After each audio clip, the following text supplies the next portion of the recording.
Free versus fixed will. Ah, in the whole, you're just afraid of being unfree, but hey, look, behold, there is still so much beauty. It's a sublime law, indeed. Otherwise, what beauty could there be? So here the coin's other side speaks, a toss-up weighted equally. It's from the searched finding of truth, not of fright, though determinism is really not a very pretty sight. Beauty exists either way, for there is still novelty, but determine's opposite is of an impossible currency. How dare you curse the freedom to be? It's because you are scared of he. What greater proof of inner freedom then could his gift of wild flight to us send?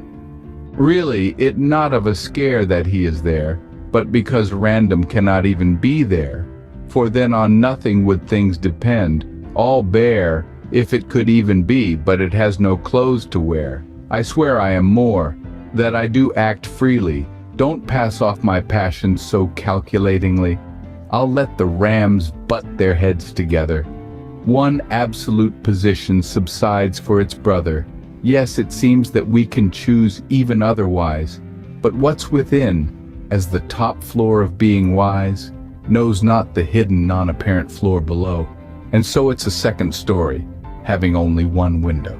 One rigid mode of thought's score consumes the other with folklore. Unbending, unyielding with perfect defense, to orchestrate life's symphony at the song's expense. We're happy to just find out the truth. However, when subjected to the proof, we wish that the coin could stand on its edge and see that it cannot, which is knowledge. So let's define the world and human existence on a couple hundred years of material witness, or burn the measuring eye to the stake. After all, our freedom's what it seeks to forsake. Evolution didn't work by chance for us to live, for natural selection is the scientific alternative to intelligent design from something outside. The coin of determination has no other side. The secret is simply that a secret does exist, and no amount of data can take away this. But this doesn't mean a ghost in the machinery. But perhaps the heart isn't just a pump, the liver a refinery. We often forget the secret willingly in order to live life excitingly, which it still would be either way, as we're still part of the play anyway. But of course there is a past of weathers, through which we've been weathered. Surely we are moved as dust from gust to gust, but is 2 twice 2 as 4 always a must? Math too is a must, and we try as ever to predict a week ahead the weather. Yet the data seem too much to work with, but indetermination measures not random's width. Is not an unfree will a blatant contradiction developed from the unenlightened conviction? If I've made a choice, then I have willed it, and if it's been willed, then freedom's fulfilled it. This what I mean, that the will willed oneself, which is that one does not will the will itself. The neurons vote based on who one is. No one else is there to answer the quiz. And of course it's in and of a misguided pit to say that from the past we've distilled it. Is not the idea of complete self-autonomy a ruse born from the illusion of the existentialist blues? We distill what comes into us too, for it has to become part of us, new, for mirror neurons act it out, while we are still invading our sanctum and altering the will. But of course, this is to be much expected from a culture that lacks all mythical perspective. Nonsense, we call it, a virtue of not thinking, from which we have long since been departing. So now will behold in all its transparency, beyond childish ideals of essence and archaic fantasy. That's close, but it's thinking that has grown, by science and logic informed from reason sown, in place of feeling, sensation, wishes, and the pleas to have the universe be what it ought to be. Do not distort with a desire for meaning. Oh, the babe, let's leave the child a-weaning. But I ask of you, have you not tried in-betweening? There are 2 ways of living, sometimes merging, one of just state of being, of its only showing, and one of the being plus the under-knowing, as with our life's wife, we dwell not on hormoning. And in that same breath we say all is forgiven. Why hold humans responsible, leading to derision?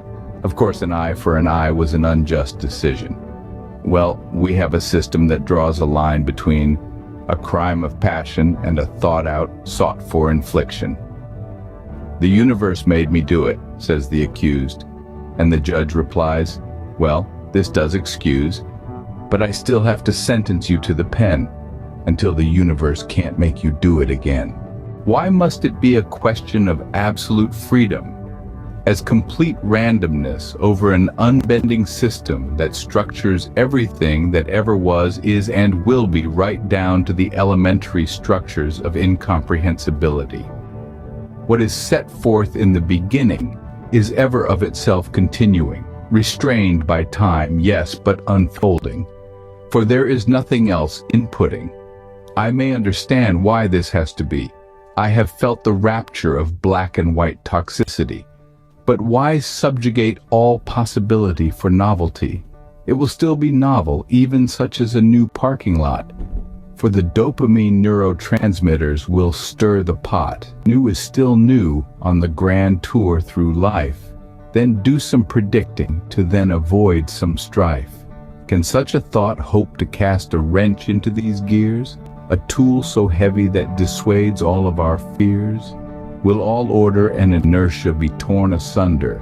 Will we have giant ants wearing top hats over, with all rationality considered a blunder? The truth was not sought to drop a spanner into the works, but it even turns out to grant more of compassion's perks for those afflicted with the inability for learning, thus eliminating the great annoyances burning. Am I simply a delusional puddle here, perceiving just my liquid perimeter as I think to myself I can control the very rain that expands my rule, and the humidity that thins? Should I condemn as that which sins? There are no sins, but just destiny's fate, which even includes one's learnings of late.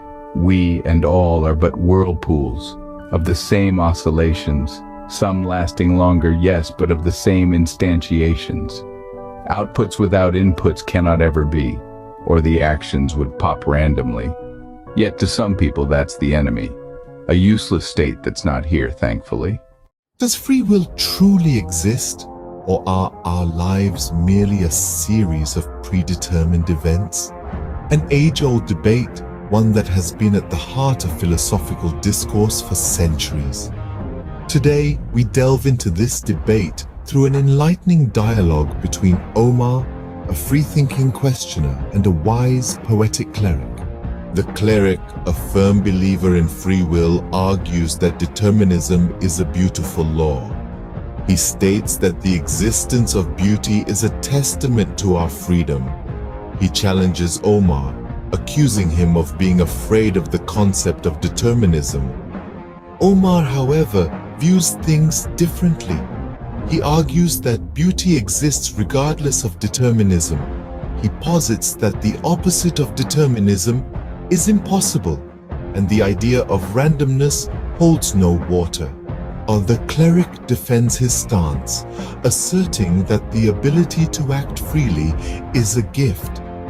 He believes that Omar's denial of free will stems from a fear of a higher power. The cleric insists that the freedom to act is a testament to our inner freedom.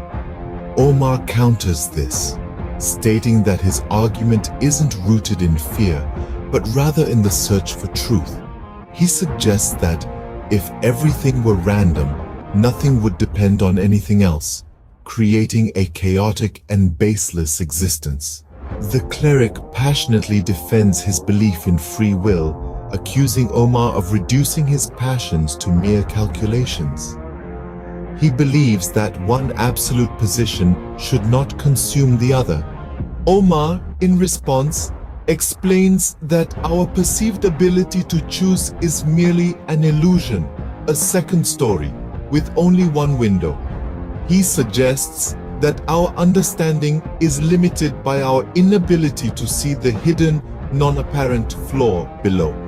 The cleric, undeterred, argues against a rigid mode of thought, accusing it of consuming the beauty of life's symphony. Omar, however, is content in his pursuit of truth. He acknowledges the desire for the coin to stand on its edge, a metaphor for the coexistence of free will and determinism, but asserts that this is impossible. The cleric criticizes reliance on material evidence, suggesting that the pursuit of scientific proof seeks to forsake our freedom. Omar retorts with the concept of evolution. He argues that natural selection, not chance, led to our existence, reinforcing his belief in determinism. The cleric, however, maintains that the existence of a secret or unknown element in life suggests the possibility of a ghost in the machinery, implying the existence of free will. Omar acknowledges this, stating that we often forget the secret in order to live life excitingly. He believes that we're part of the play of life, regardless of determinism or free will. The cleric questions the absolute nature of determinism, asking if 2 + 2 always has to equal 4. Omar asserts that math is a necessity, and just like predicting the weather, the data may be overwhelming, but it does not measure randomness. The cleric argues that an unfree will is a contradiction. He maintains that if a choice has been made, then it has been willed, and if it has been willed, then freedom has been fulfilled. In response, Omar posits that the will is not something one controls, suggesting that the concept of free will is fundamentally flawed. In conclusion, the debate between Omar and the cleric encapsulates the ongoing philosophical discourse surrounding free will and determinism. It's a complex issue, one that challenges our understanding of ourselves and our place in the world. And while the debate continues, perhaps the most important takeaway is this: the pursuit of truth, regardless of where it leads us, is a journey worth undertaking. In this engaging debate, we've explored the concept of free will as it relates to poetry. Omar, our poetic contender, argues that we distill the world around us, creating a unique perspective influenced by our experiences. He believes that this process gives birth to our sense of self, and, consequently, our free will. On the other hand, the poetic cleric challenges this view, suggesting that our sense of self and free will are illusions, born from a culture lacking mythical perspective. The cleric proposes that our actions are not driven by free will, but are instead the result of a structured system that has been in place since the beginning of time. The debate then shifts to the realm of responsibility, morality, and justice.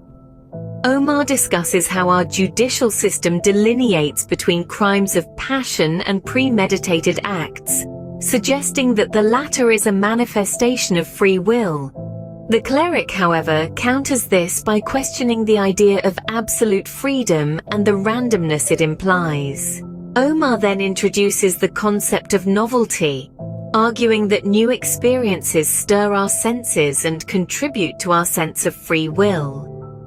The cleric, however, remains skeptical, questioning whether novelty can disrupt the established order.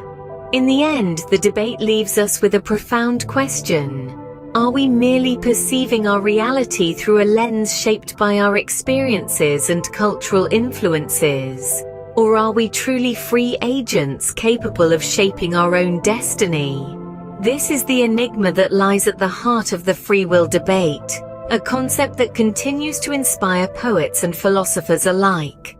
The Free Will Poetry Slam debate is a testament to the power of words and the depth of thought that can be achieved when we use poetry as a tool to explore complex philosophical concepts. Whether you agree with Omar or the poetic cleric, one thing is certain: the debate on free will is far from over. Does free will truly exist? Or are we simply pawns in a cosmic game of chess? This is the thought-provoking question that sparks the conversation between our two protagonists, Omar and the cleric.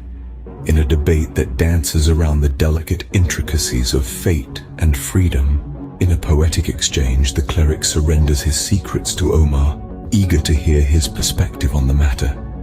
He concedes, "Omar, the secret is what you reveal. I've nothing else. I to you yield. You may expound on what's real. Later on, I may still play smarter along." Omar counters with an insight that challenges the common perception of free will, suggesting that it is not a fixed attribute, but rather a dynamic and ever-changing phenomenon. He argues, the fixed will is dynamic and can change from learning, giving it a wider range. This statement suggests a belief in the power of knowledge and experience to influence and expand our free will, implying that our choices are not predestined, but rather shaped by our understanding and interpretation of the world around us. This debate, both enlightening and thought-provoking in its essence, brings to light two different perspectives on the concept of free will.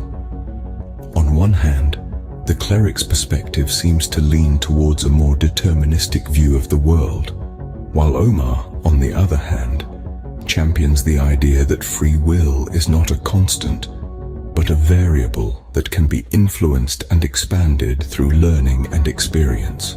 In conclusion, the debate between Omar and the cleric presents a nuanced exploration of the concept of free will. It challenges us to question our own beliefs and to consider the possibility that our will may not be as free as we might like to believe. However, it also offers a glimmer of hope, suggesting that through learning and personal growth, we may be able to expand the boundaries of our free will and exercise greater control over our own destiny. As we navigate the complexities of the world and grapple with the challenges that life throws our way, may we always remember the power of knowledge and the potential it holds to shape our choices and our destiny.